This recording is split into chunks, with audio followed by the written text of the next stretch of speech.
Malam itu sunyi, terlalu sunyi untuk seorang ratu. Di balik dinding istana Inggris yang dingin, Catherine of Valois hidup sebagai janda dari raja terbesar negerinya, Henry V.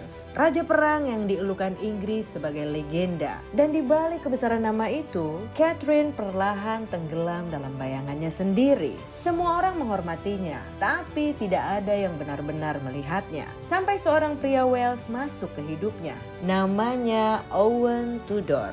Bukan pangeran, bukan bangsawan besar, bahkan bukan seseorang yang dianggap pantas untuk mendekati sang ratu. Dan justru ini masalahnya. Karena di Inggris saat itu, janda raja tidak bebas mencintai. Parlemen takut kalau ada laki-laki yang menikahi sang ratu demi merebut pengaruh atas tahta. Jadi diam-diam cinta Catherine sebenarnya sudah dilarang bahkan sebelum dimulai. Tapi sejarah kadang lahir dari hal paling kecil. Dari tatapan yang terlalu lama, dari percakapan yang seharusnya tidak terjadi, dari dua manusia kesepian yang perlahan lupa kalau dunia sedang mengawasi mereka. Lalu rumor mulai menyebar. Ratu Inggris jatuh cinta pada pelayan istana. Dan di istana Inggris, cinta bukan sesuatu yang bisa dimiliki secara bebas. Satu langkah salah saja cukup untuk menghancurkan nama, kehormatan, bahkan hidup mereka. Tapi Catherine tetap memilih Owen. Diam-diam jauh dari sorotan istana, mereka membangun sesuatu yang bahkan lebih berbahaya daripada pemberontakan.